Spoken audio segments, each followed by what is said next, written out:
Previous session हम orientation of the building की बात कर रहे थे विद रिस्पेक्ट टू नॉर्थ.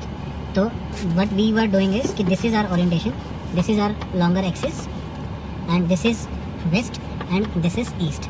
इसमें हमारा क्या है कि आपका longer side of the building is facing north and longer side of the other longer side of the building is facing south. हमें ये चाहिए या नहीं चाहिए, लेकिन ये तो नहीं चाहिए, इसलिए हमने शॉर्टर साइड रखी है. तो now east is good, north is glareless with respect to climate जो आपका बड़ौदा का है उस क्लाइमेट के हिसाब से. एंड साउथ सन का जो एंगल होता है दैट इज दिस.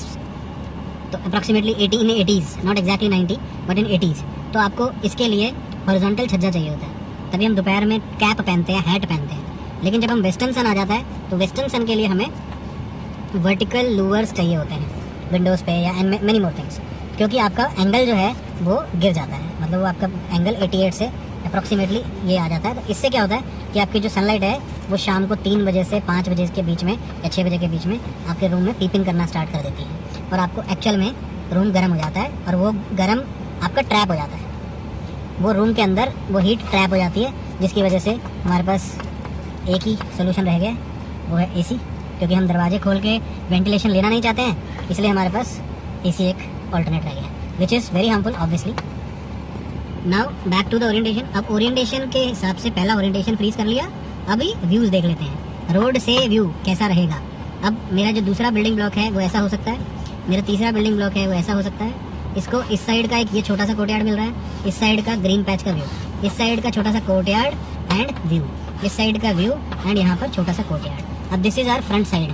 तो ये फ्रंट साइड पे आप अगर बिल्डिंग नहीं बनाओगे तो सामने 24 मीटर से जो भी जाएगा आएगा उसको ऐसा लगेगा कि ये बिल्डिंग एज अ बिल्डिंग की कोई आइडेंटिटी नहीं दिखेगी उसको. ठीक है, तो इसलिए फ्रंट में कुछ तो बनाना ज़्यादा ज़रूरी है.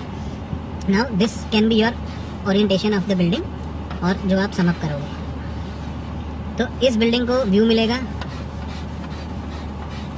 ये बिल्डिंग जो हम बना रहे हैं हॉरिजॉन्टली, जो कि ओरिएंटेशन के हिसाब से करेक्ट नहीं है, क्योंकि इसका लॉन्गर एक्सिस जो है वो आपका नॉर्थ साउथ हो रहा है या नॉर्थ ईस्ट साउथ वेस्ट हो रहा है. तो इसमें ये वेस्टर्न पे ओपन हो जाती है पूरी चीज़, पूरा स्ट्रेच, बट ये वाले को पूरा ईस्ट मिलेगा. तो ऐसा हो सकता है कि हम इस बिल्डिंग का अगर ब्लॉक बनाएं तो इसमें ड्वेलिंग यूनिट्स हमारे कुछ ऐसे रहेंगे.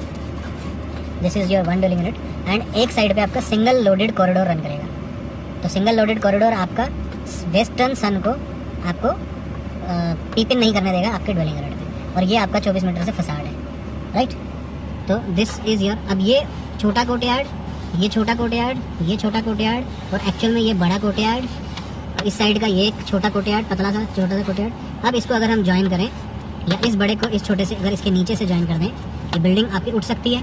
और उसके नीचे से फॉर एग्जांपल मैं ड्रॉ करके बताता हूँ कि अगर ये टावर आपका ये टावर है, हॉरिजॉन्टल टावर है, तो ये बिल्डिंग आपकी यहाँ से एक कोर्टयार्ड से दूसरे कोर्टयार्ड तक ओपन हो सकती है या फिर स्टिल्ट पे हो सकती है, ताकि आप एक नॉर्मल इंसान यहाँ से इस बड़े कोर्टयार्ड से इस छोटे कोर्टयार्ड में एनी टाइम जा आ सके. तो उससे क्या है कि आपको पूरा ओपननेस नज़र आता है and that is more important, क्योंकि आपको चीज़ नज़र आएगी तो आप उसमें जाओगे. सेम इज़ विद दिस कि आप इसमें से इसको पीप इन कर सकते हो तो आपका जाने का मन करेगा. अगर यहाँ पे आप एक बैडमिंटन कोर्ट देते हो या लॉन टेनिस का कोर्ट देते हो, अगर वो सामने वाले को दिखेगा ही नहीं तो वो कैसे जाएगा. तो बिल्डिंग से घूम के नहीं जाएगा, वो दिखेगा, इसलिए बिल्डिंग को उठाओ, नीचे से इंसान ही तो निकालना है. स्टिल्ट दो या फिर आप डबल स्टिल्ट दो, जो कि आपका FAR में काउंट हो जाएगा. या फिर आप कुछ पंचर्स बना सकते हो, जैसा अभी यहाँ पर बताया कि आप ग्राउंड पे रखो और 1-2 यूनिट यहाँ से हटा के पंचर दे दो, ताकि थ्रू एंड थ्रू लोग आ जा सके, ताकि आपका जो ओपन स्पेस है वो एक्चुअल में नीचे एक ही पूरा काउंट होगा और आपकी बिल्डिंग्स ऊपर जा रही होंगी. अब now this is 1 block, this is 2nd block. Now you can join these blocks and you can have your building block will be this is your building block. तो ये छोटा सा आपने ज्वाइन कर दिया, ये छोटा सा आपने ज्वाइन कर दिया. तो 80% of your building blocks are as पर orientation, first thing. Second thing, every building block individually is connected to other blocks and both side they are having view of this green patch or courtyard. Same in this case, they are having a bigger courtyard and then 2 smaller courtyard and the lake and इस lake का green area. And this patch is having या तो इसका view बड़े courtyard का and या फिर 24 metre road का व्यू. तो only these are the left out dwelling units जिनको एक्चुअली कोर्टयार्ड नहीं मिल रहा. बाकी सबको कोर्टयार्ड या ग्रीन एरिया मिल रहा है. हमें ग्रीन एरिया देना क्यों है?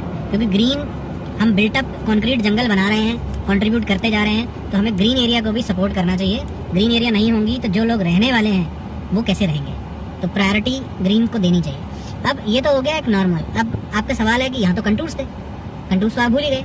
तो कंटूर्स में बेसिकली क्या है कि दैट इज द प्रायोरिटी। अभी हमने ओरिएंटेशन की बात करी, अभी मैंने एक हल्का सा जोनिंग बना ली, अभी जोनिंग 1 बनी। अब जोनिंग 2 में ये किया कि मैंने इनको कनेक्ट कर दिया, मैंने व्यूज को दी प्रायोरिटी। अब मैं प्रायोरिटी देता हूँ आपके कंटूर्स को।